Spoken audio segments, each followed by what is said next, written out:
Lockdown తర్వాత మరలా ఇక్కడే మేము కలవటం, విస్తారమైనటువంటి పనుల్లో, విస్తారమైన దేవుని పరిచర్యలో మరి మరొకసారి 2023వ సంవత్సరంలో కలవటానికి ప్రభు సహాయం చేశారు. దేవునికి స్తోత్రం. వేదికను అలంకరించినటువంటి పెద్దలు, దైవ సేవకుల, అభిషక్తులకు కూడా మా నిండు హృదయపూర్వక వందనాలు తెలియజేస్తున్నాను. చేరువచ్చిన అందరికి వందనాలు. నేను ఈ ప్రాంతాల్లో లంకవాని దెబ్బ, ఏల చెట్ల దెబ్బ ప్రాంతాలు, అలా కొన్ని ప్రాంతాలు నాచుకుంటా, అలా కొన్ని ప్రాంతాలు వచ్చాను. ఈ ఊరికి రావటం ఇదే మొదటిసారి. లంకవాని దెబ్బ నుండి కూడా సహోదరులు వచ్చినట్టున్నారు. వందనాలు, చాలా సంతోషం. మిమ్మల్ని అందరినీ ఇలా కలుసుకోవటం చాలా సంతోషం. ఎంతమంది సంతోషంగా ఉన్నారు? నేనైతే సంతోషంగా ఉన్నాను. ఎందుకంటే మనం ఎవరి పనిలో ఉన్నాం? దేవుని పనిలో ఉన్నాం. సంతోషంగా ఉన్నవారు మాత్రం 2 చేతులు ఎత్తండి. బలవంతమేం లేదు ఇందులో. దగ్గరగా యేసుని స్తుతించండి. హల్లెలూయా. దేవుని బిడ్డలారా, ఒక మాట చెప్పనివ్వండి. ఏమిటా మాట అంటే, దేవుని సన్నిధిలో నిజమైన సంతోషం ఉంది. ఎక్కడుందండి నిజమైన సంతోషం? దేవుని సన్నిధి. మనం ఎంత ధనం వెచ్చించినా లేని సంతోషం, నిజమైన శాశ్వతమైన సంతోషం దేవుని సన్నిధిలో మాత్రమే ఉంది. మంచిది. సమయము 9:05 అవుతా ఉంది. సమయానుకూలతను బట్టి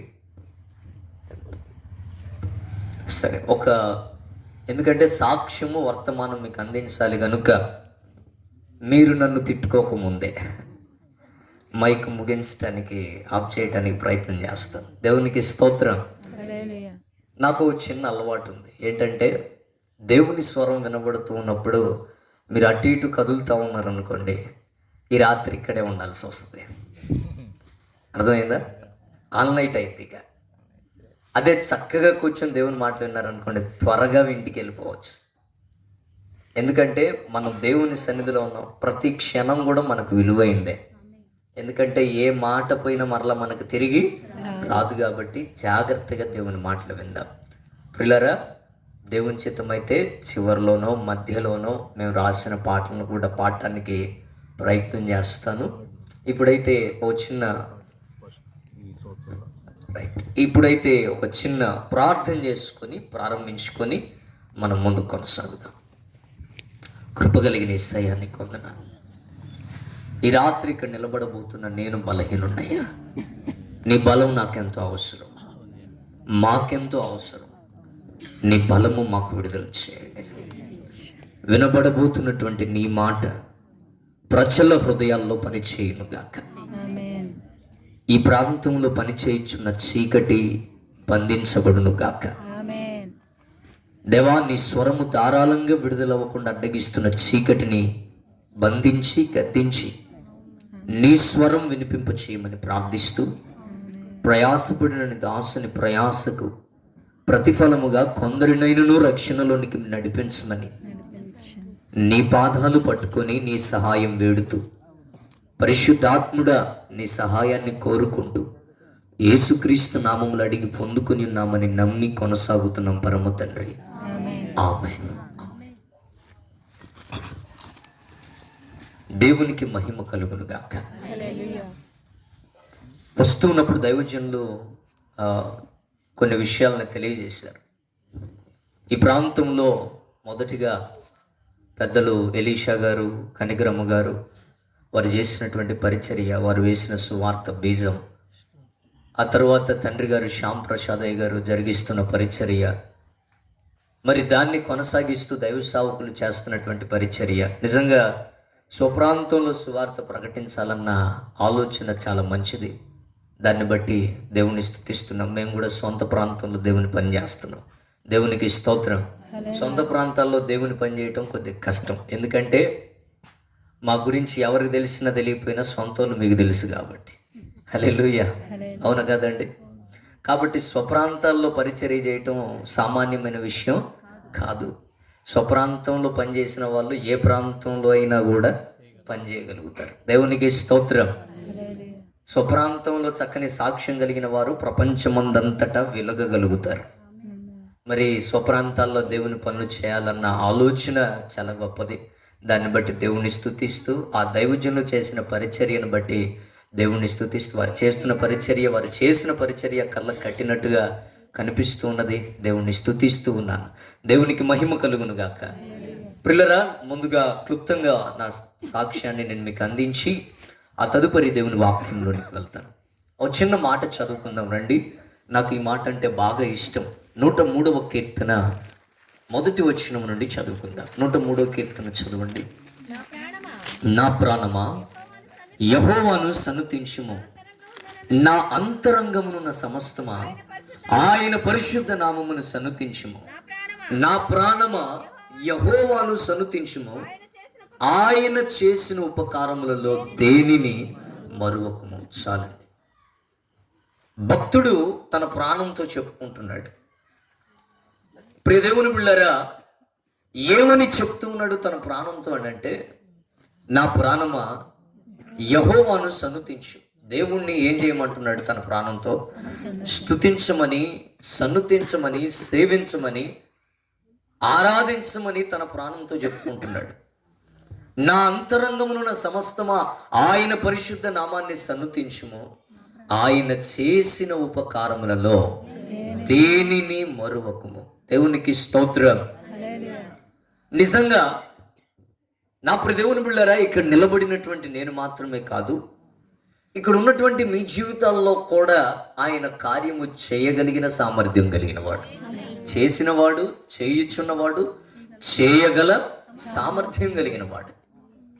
కొందరు అనుభవించిన వారు ఉన్నారు, కొందరు అనుభవిస్తున్న వారు ఉన్నారు, కొందరు అనుభవించనై ఉన్నారు. ఒకటి వాస్తవం, ఆయన చేసిన మేలులు మనం ఏం చేయకూడదు చెప్పండి, మర్చిపోకూడదు. చాలా మంది వట్టి మాటలు మాట్లాడమంటే, నా దేవుని బిడ్డలారా, విస్తారంగా ఏం చేస్తాం చెప్పండి? మన భాషలో చెప్పుకోవాలంటే అడ్డు అదుపు లేకుండా మాట్లాడతాం. అవునా కదండి? అడ్డు అదుపు లేకుండా వట్టి మాటలైతే ఎన్నైనా చెప్పేస్తాం. దేవుని కూర్చిన మాట చెప్పాలి అని అంటే ఎందుకు? మనకు భయం, సిగ్గు. నా దేవుని బిడ్డలారా, గమనించండి, ఆయన చేసిన ఉపకారములు నిజంగా మీ మట్టుకు మీ సంగతి నాకు తెలియదు, కానీ నా సంగతికి వస్తే నా జీవితంలో యేసయ్య చేసినటువంటి మేళ్ళు చెప్పటానికి నా జీవితం చాలదు. ఓ భక్తుడు అంటాడు, ఆకాశము ఒక పుస్తకంగా మలచి సముద్రపు నీళ్లు సిరాగా చేసి రాసినా కూడా దేవుని ప్రేమ వర్ణించటం మన తరం కాదు, ఆయన కార్యాలు వివరించటం మన తరం కాదు. నా దేవుని బిడ్డలారా, ఆయన చేసిన ఉపకారములు అలాంటివి, ఆయన చేసిన మేలులు అలాంటివి. అయితే మనం బూదిగంతముల వరకు ఆయనకు ఏమై ఉండాలా? సాక్షులమై ఉండాలి. ఇదిగో ఈ రాత్రి నేను ఇక్కడ నిలబడటానికి కారణం ఏంటంటే, ఆయన నా జీవితంలో చేసిన మేలును బట్టి నేను సాక్షిగా నిలబడుతున్నాను. ఇక్కడ నిలబడుతున్నటువంటి నేను మీ వంటి సాధారణమైన మనిషినే, సాధారణమైనటువంటి వ్యక్తినే. నాలో అయితే ఏం లేదు, కానీ నేను ఎవరినైతే మోసుకొని, నన్ను ఎవరైతే నడిపిస్తూ, నా ముందర ఎవరైతే ఉన్నారో ఆయన గురించి నేను ప్రకటించడానికి వచ్చాను. దేవునికి స్తోత్రం, మహిమ ఆయనకి కలుగును గాక. ప్రియులరా, గమనించండి, నా పేరు కిరణ్ కుమార్. మీకు తెలిసే ఉంటుంది, ఎందుకనగా ముందుగానే ఆల్రెడీ మీ చేతుల్లోనికి ఒక కరపత్రిక, ఆ రోడ్డు దగ్గర ఒక బ్యానర్ చూస్తూ వచ్చాం మేము వచ్చేటప్పుడు పరిచర్యలో. ప్రియులరా, నా పేరు మీ అందరికీ తెలుసని నేను అనుకుంటున్నాను. నా పేరు కిరణ్ కుమార్ అండి. మాది ఇప్పుడు పల్నాడు జిల్లాగా మార్చబడింది. ఒకప్పుడు గుంటూరు జిల్లానే, ఇప్పుడు పల్నాడు జిల్లాగా మార్చబడింది. మాచెర్ల అనే ప్రాంతంలో నేను నివాసం ఉంటున్నాను. అక్కడ దేవుని పరిచర్య చేస్తూ ఉన్నాను. ప్రియులారా, గమనించండి, ఒక సంఘ కాపరిగా నేను పనిచేయచ్చు. మిగతా సమయాల్లో ఇలాగ దేవుని సువార్తను లోకమందంతటా ప్రకటించడానికి ప్రభువు పిలుపు మేరకు నేను ముందుకు కొనసాగుతూ ఉన్నాను. అయితే మా తండ్రి గారి పేరు శ్రీను, మా తల్లి గారి పేరు మేరీ కుమారి. వారికి నేను పెద్ద కుమారుణ్ణి. నాకు ఒక తమ్ముడు ఉన్నాడు. మేమిద్దరం మాత్రమే, అక్క చెల్లెళ్ళు ఎవరు లేరు. ఒక తమ్ముడు, నేను. అయితే ఈ రాత్రికాల సమయంలో నేను ఇక్కడ నిలబడటానికి కారణం దేవుని కృప. దేవునికి స్తోత్రం. ఒకవేళ ఆయన కృప కానీ లేకపోతే, ఒకవేళ ఆయన సహాయం కానీ లేకపోతే ఈ రాత్రి ఇక్కడ నేను నిలబడేవాడిని కాదండి. నేను తల్లి గర్భంలో నుండి జన్మించడం ఒక మరణకరమైన రోగంతో జన్మించడం జరిగింది. నా సాక్ష్యము నాకు ఊహ ఉన్నప్పుడు జరిగినటువంటి సంగతులు కాదు. అయితే మీలో చాలామందికి రావాల్సినటువంటి అనుమానం ఏంటంటే, పాస్టర్ గారండి మీకు ఊహ లేనప్పుడు జరిగిన సంగతులు మీకెట తెలుసు అని మీరు అడగొచ్చేమో. మా పెద్దమ్మ గారు అన్ని ప్రాంతాలకు వచ్చి సాక్ష్యం ఇవ్వలేరు ప్రియులరా. కనుక మా పెద్దలు మాతో పాటు వచ్చి సాక్ష్యం ఇవ్వలేరు, అనేక ప్రాంతాలు మాతో పాటు రాలేరు. కనుక వారు నన్ను కూర్చోబెట్టి, ఇది నాయన నీ సాక్ష్యం, నిన్ను దేవుడిలాగా బ్రతికించాడు కనుక నువ్వు దేవుని పని చేయాలి అని నాతో వారు చెప్పిన మాటల్ని నేను తెలియజేస్తూ దేవుని నామాన్ని మహింపరుస్తున్నాను. నేను వాస్తవికంగా ఒక మరణకరమైన రోగంతో జన్మించడం జరిగింది. పుట్టుకలోనే ఎన్నో ఇబ్బందులు ఎదుర్కొంటూ ఉన్నటువంటి పరిస్థితుల్లో దేవుని కృప చేత సజీవంగా ప్రభు నిలబెట్టారు. అయితే తల్లి గర్భంలో నుండి పుట్టినది మొదలుకొని ఓ మరణకరమైనటువంటి రోగం, రంగులు మారిపోయేదట అండి.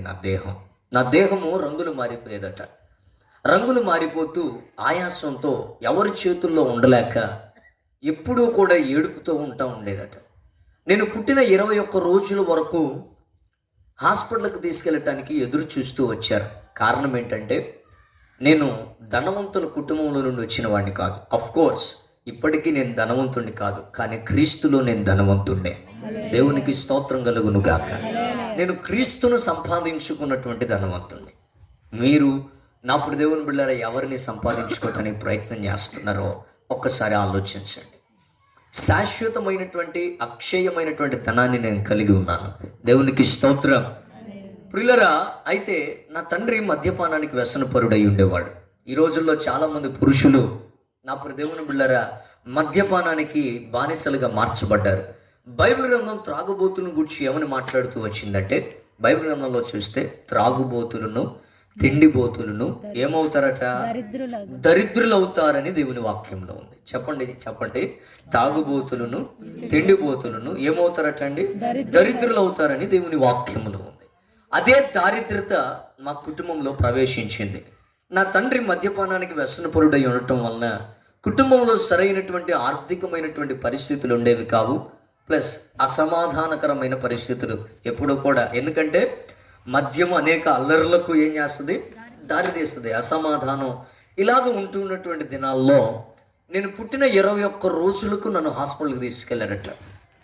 ఇదేదో చిన్న రోగమేలే, తగ్గిపోద్దులే అని ఎదురు చూసి దేవుని బిడ్డలారా 21 రోజులకి, నేను పుట్టిన 21 రోజులకి నన్ను హాస్పిటల్కి తీసుకెళ్తే వైద్యులు తెలియచేసినటువంటి మాట ఏంటంటే, ఈ బాబుకు గుండె జబ్బమ్మ, గుండెకి రంధ్రాలు ఉన్నాయని చెప్పి వారు తెలియజేయటం జరిగింది. గుండెకి రంధ్రాలు ఉన్నాయి, ఇక్కడ ప్రయోజనం లేదు, పెద్ద హాస్పిటల్స్కి తీసుకెళ్ళండి, అక్కడేమన్నా ఉపయోగం ఉంటుందేమో, అక్కడేమన్నా ప్రయోజనం ఉంటుందేమో అని వారు తెలియజేశారట. వారు తెలియచేసినప్పుడు మా తల్లిదండ్రులు నన్ను తీసుకొని ఇంటికి వచ్చి ఇంట్లో ఉన్న డబ్బులు కూడబెట్టుకుంటే ఒక 10-15 వేలు సమకూండే. ఆ 10-15 వేలతో ఈనాటి దినాల్లో ఒక హాస్పిటల్ లోపలికి వెళ్ళి బయటికి రావటం చాలా కష్టం. ప్రియులరా గమనించండి, ఈ రోజుల్లో ఒక ఫీవర్ వచ్చి ఒక ఆసుపత్రికి వెళ్ళామంటే ఖచ్చితంగా ఆ టెస్ట్ అని ఈ టెస్ట్ అని, ఒక బ్లడ్ టెస్ట్ ఈరోజు 700 రూపాయలకు పోయింది. ప్రియులరా గమనించండి. కనుక ఈ రోజుల్లో 10-15 వేలతో హాస్పిటల్లోకి వెళ్ళి బయటికి రావటం అనేది కష్టతరమైనటువంటి పరిస్థితులు. ఇంట్లో ఉన్న డబ్బులు కూడబెట్టుకుంటే ఆ 10-15 వేలు సమకూర్చబడినాయి. ఆ 10-15 వేలు వెంట పెట్టుకొని హాస్పిటల్ వైపు కొనసాగారు. మా ప్రాంతంలో ఉన్నటువంటి కొన్ని హాస్పిటల్కి తీసుకెళ్తే వారు లోపలికి తీసుకెళ్ళటం, ఆ స్కాన్, ఆ టెస్ట్, ఈ టెస్ట్ చేసి కొంత మెడిసిన్ రాసిచ్చి, ఇక్కడ ప్రయోజనం లేదమ్మా, ఇక్కడ తగ్గది రోగం, ఇంకొక హాస్పిటల్కి తీసుకెళ్ళండి అని పంపించేస్తూ ఉన్నారు. అలా పంపించేస్తూ ఒక 2-3 హాస్పిటల్ తిరిగిన తర్వాత చేతిలో ఉన్న డబ్బులు అయిపోయినాయి. అప్పు తెచ్చే స్తోమత లేదు. త్రాగుబోతుడికి సామాన్యంగా అప్పు ఇస్తే మరలా ఎవరు ఇవ్వాలి? తాగుబోతుడికి కదా, అవును కదండి. ఎందుకంటే ఇచ్చిన తర్వాత మరలా తిరిగి కడతాడన్న నమ్మకం లేదు కాబట్టి అప్పు తెచ్చే స్తోమత లేదు, ఆర్థికమైన పరిస్థితి లేదు. కనుక దేవుని బిళ్ళరా ఇక నన్ను తీసుకొచ్చి మంచంలో పడేశారు. మంచంలో పడేయటం అంటే మంచంలో అలా వదిలేశారు. మంచంలో వదిలేసి ఇక నన్ను హాస్పిటల్కి తీసుకెళ్ళటం మానేశారు. మా నాయనమ్మ గారు ఎప్పుడో మాట అనేదట, ఇచ్చిన దేవుడు మర్చిపోతే బతుకుతాడులే అని. ఏది మీరు అనండి ఒకసారి. నా భాష మీకు అర్థమవుతుందా? వ్యర్థమవుతుందా? దేవునికి స్తోత్రం, హల్లెలూయా. ఇచ్చిన దేవుడు మర్చిపోతే ఏం మర్చిపోతే అంటే రోగం మర్చిపోతే. అదొక సామెతట, నాకు కూడా తెలియదు. కానీ వాస్తవంగా అయితే ఇచ్చిన దేవుడు మర్చిపోతే కాదు, జ్ఞాపకం చేసుకుంటేనే మనం బ్రతికేది. దేవునికి స్తోత్రం కలుగును గాక. హిజ్కియాని దేవుడు జ్ఞాపకం చేసుకున్నప్పుడు ఆయన 15 సంవత్సరాల ఆయుష్ పొందుకున్నట్లుగా లేఖనాల్లో మనం చూస్తున్నాం. సరే, వీడు కాకపోతే ఇంకొకడు పుడతాడులే అన్న ఒక ఆలోచనతో నా ప్రియ దేవుని బిళ్ళారా ఇక పట్టించుకోవటం మానేశారు. ఆ నొప్పితో నేను విలవిల్లాడుతూ మంచంలో విలవిల్లాడుతూ ఉండేవాడినట. అలా విలవిల్లాడుతున్నటువంటి నన్ను నా తల్లి ప్రేమ చూడలేక, అయ్యో నా బిడ్డ ఇలాగే మంచంలో ఉంటే, ఇక్కడ చూస్తే పరిస్థితులు ఏవి అనుకూలంగా లేవు, ఆర్థికమైనటువంటి పరిస్థితులు ఏవి కూడా అంత అనుకూలంగా లేవు. చూస్తే కుటుంబంలో అసమాధానకరమైనటువంటి పరిస్థితులు, సమాధానం లేని పరిస్థితులు. ఈ పరిస్థితుల్లో నా బిడ్డ ఇలాగే ఉంటే, ఇలాగే మంచంలో చచ్చిపోతాడేమో, ఎలాగైనా నా బిడ్డను బ్రతికించుకోవాలి అన్న ఒక ఉద్దేశంతో మా తల్లిగారు నన్ను తీసుకొచ్చి మా పెద్దమ్మ గారి చేతుల్లో పెట్టారు. దేవునికి స్తోత్రం. వాస్తవికంగా నేను యేసు ప్రభుని ఎరిగిన కుటుంబంలో నుండి వచ్చిన వాడిని కాదండి.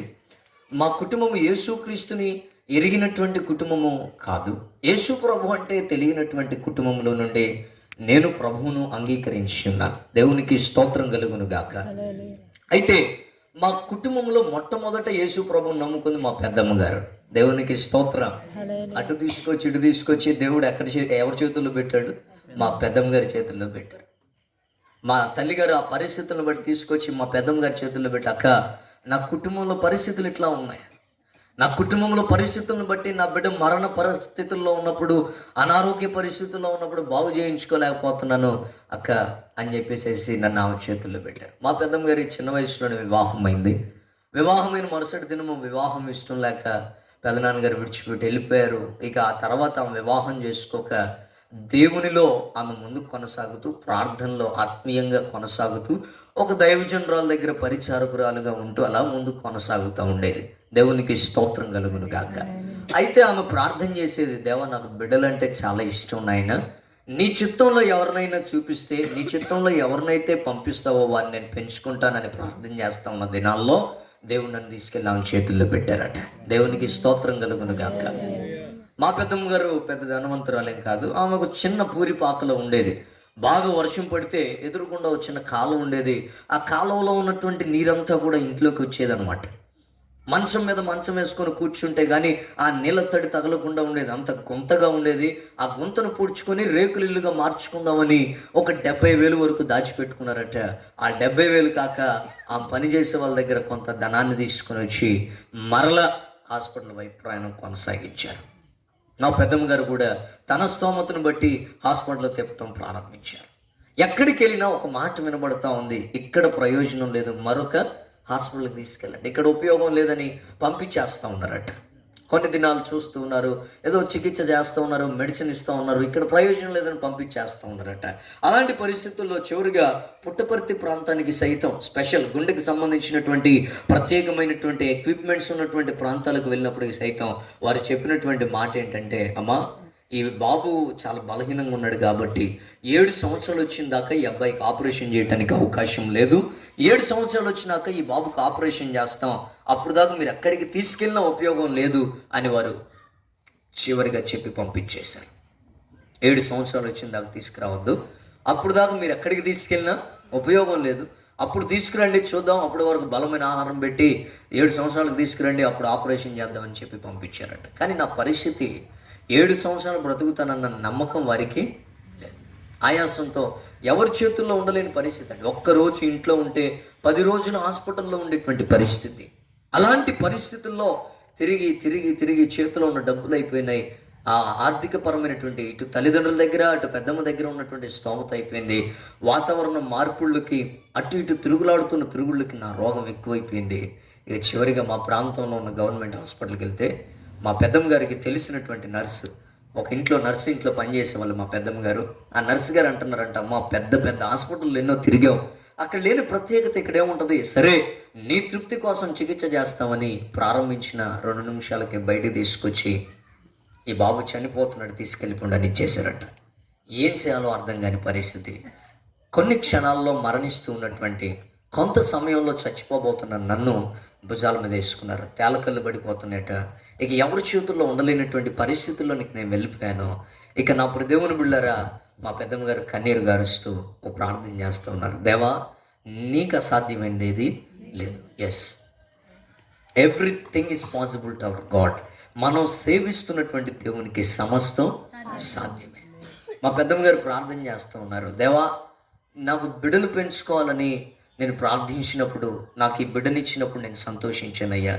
వాడు బలహీనతలో ఉన్నప్పటికీ కూడా బాగు చేయించుకోగలనన్న ఒక ఉద్దేశంతో నేను తీసుకున్నాను. ప్రభా, ఇదిగో ఇప్పుడు నా బిడ్డ చావు బ్రతుకుల్లో ఉన్నాడు, నీ చేతుల్లో పెడుతున్నాను. బైబిల్లో ఒక మాట ఉందండి, మృతులను మౌన స్థితిలోనికి దిగిపోవారును యెహోవాను ఏం చేయలేరు చెప్పండి, స్తుతించరు.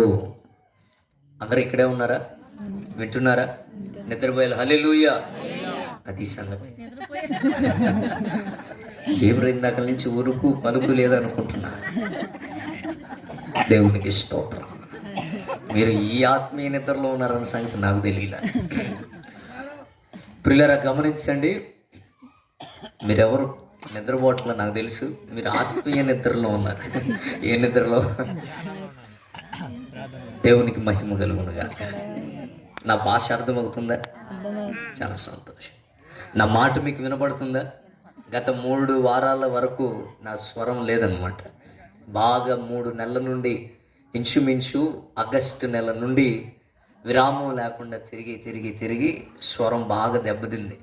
దేవుని కృపలో మరలా దైవజనులు పిలిచినప్పుడు, దేవుని పని అని ప్రయాసంతో వచ్చినప్పుడు దేవుడి స్వరాన్ని ఇచ్చి నడిపించారు. హల్లెలూయా. దేవుని బిళ్ళారా, గమనించండి. అయితే మా పెద్దమ్మ గారు ప్రార్థన చేస్తున్నారు. దేవా, మృతులు మౌన స్థితిలోనికి దిగిపోయేవారు ఏం చేయరు, నిన్ను స్తుతించలేరు. తమ్ముడు ఒకసారి మాటిను, అక్క ఈ మాటిను, అన్నయ్య ఒకసారి మాటిను, చెల్లి ఒక మాటిను. ఈ రోజుల్లో చాలామంది నాకు అది లేదు ఇది లేదని బాధపడుతూ ఉంటారు. వారిని వీరిని చూసి, ఆ ప్రక్క వారిని ఈ ప్రక్క వారిని చూసి, నాకు కూడా అలాంటి అవకాశాలు ఉంటే బాగుండు, నాకు కూడా అలాంటి పరిస్థితులు ఉంటే బాగుండు అని చెప్పి చాలామంది ఏం చేస్తారు చెప్పండి, ఆశిస్తూ ఉంటారు. నేను ఒక మాట చెప్తా వినండి. ఒకడు సర్వలోకాన్ని సంపాదించుకొని తన ప్రాణాన్ని పోగొట్టుకుంటే వానికి ఏమి ప్రయోజనం? కదండి అన్న, అర్థమవుతుందా నా మాట? అమ్మ, అర్థమవుతుందా?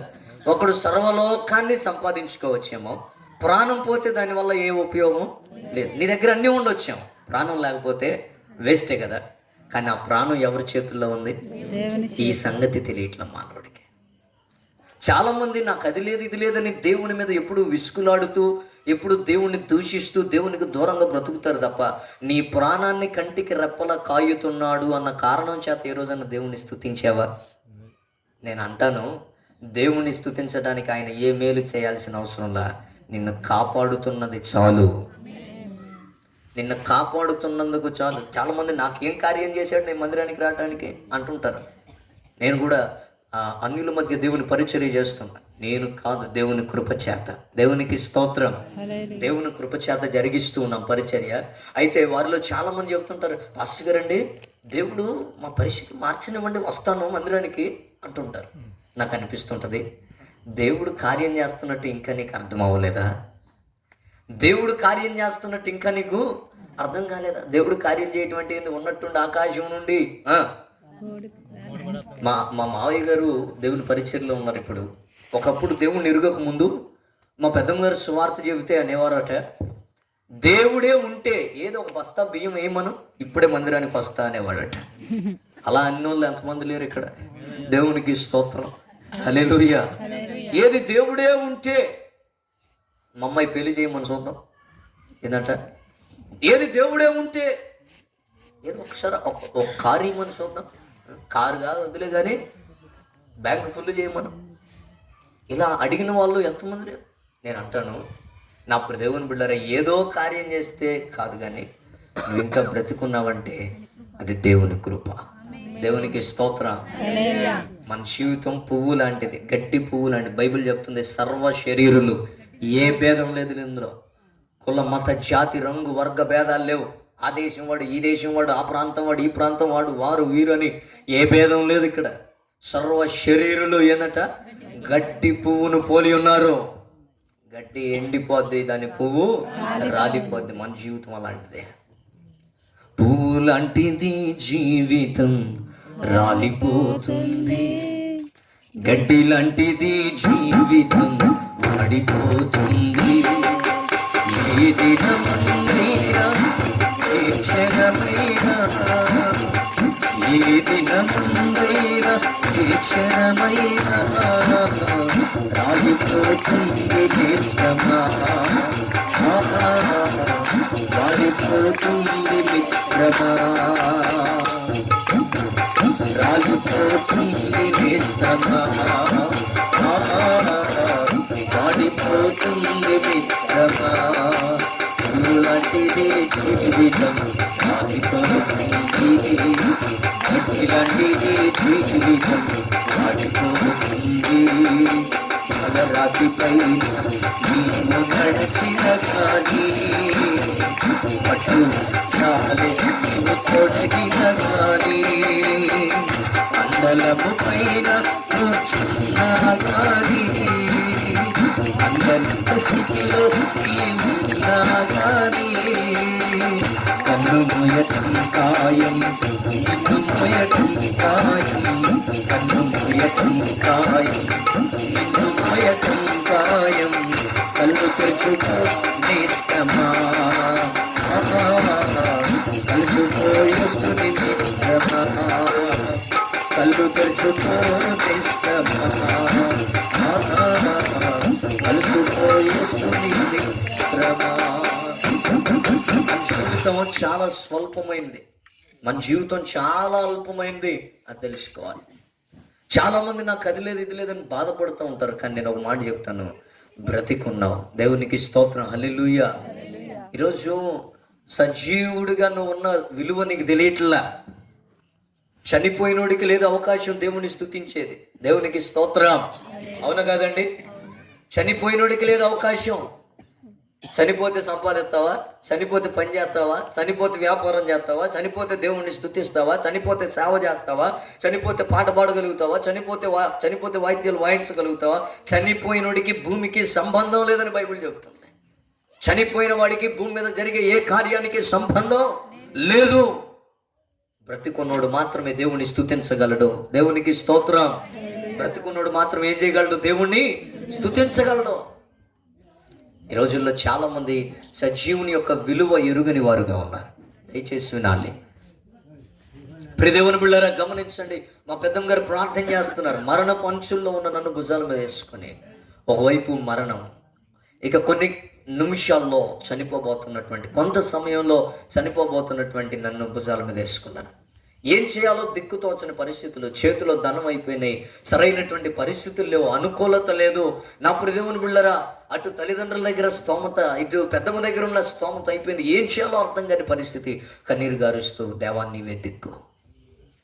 చనిపోయిన వారు నిన్ను స్తుతించలేరయ్యా, మరి ఎవరు దేవుని స్తుతిస్తారు?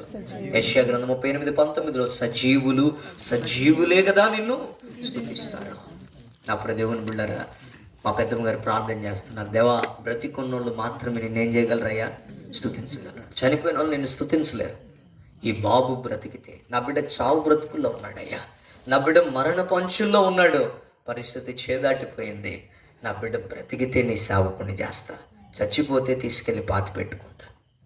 నా బిడ్డ బ్రతికితే నీ సేవకుని చేస్తాను, చచ్చిపోతే తీసుకెళ్ళి పాతి పెట్టుకుంటాను అని ఒక తీర్మానం తీసుకుంది. ఆ తీర్మానం మనుషులు వినబడకపోవచ్చు, మనుషులకు కనబడకపోవచ్చు, అది ప్రభువు విన్నాడు. బైబిల్లో ఒక మాట ఉంది, చదవనక్కర్లేదు కానీ, కీర్తనల గ్రంథం 91:15 అతడు నాకు మొర్ర పెట్టగా నేను అతనికి ఉత్తరం ఇస్తాను, శ్రమలో నేను అతనికి తోడై ఉంటానని వాగ్దానం చేసిన దేవుడు ఆయన. దేవునికి స్తోత్రం. నేను ప్రకటిస్తూ మనం ఆరాధిస్తూ ఉన్నటువంటి నజరేయుడైన యేసు ప్రభు వారు శ్రమలో తోడుండగలిగిన దేవుడిని, ప్రార్థన వినగలిగిన దేవుడు. మా పెద్దమ్మ గారు ఆ రోడ్డు మీద వస్తా ఒకవైపు కన్నీరు గారిపోతా ఉంది, మోకాళ్ళేసే పరిస్థితి లేదు, మోకరించి ప్రార్థన చేయడానికి అది ఒక రోడ్డు మీద వస్తూ ఏడుస్తూ మనసులో ఒక తీర్మానం, దేవా నా బిడ్డ చావు బ్రతుకులో ఉన్నాడు, బ్రతికితే నీ సావుకుని చేస్తాను. ఎప్పుడైతే ఆమె అలాగ తీర్మానం చేసుకుందో, ఆ తీర్మానం విన్న దేవుడు తక్షణము నుండి స్వస్థత కార్యాన్ని ప్రారంభించాడు. హల్లెలూయా. దేవునికి మహిమ కలుగును గాక. నేను చాలా మంది అడగవచ్చు, ఏంటి పాస్టర్ గారు రుజువు ఏంటి అని అంటే, ఈ రోజు కూడా నాకు ఆపరేషన్ లేదు. ఈ రోజు కూడా ఆనాటి నుండి ఈ రోజు దాకా ఏ మెడిసిన్ వాడాల్సిన అవసరం నాకు రాలా, ఇక ముందు రాబోదు. ఎందుకంటే నేను నమ్మినటువంటి దేవుడు సామర్థ్యం కలిగిన వాడు.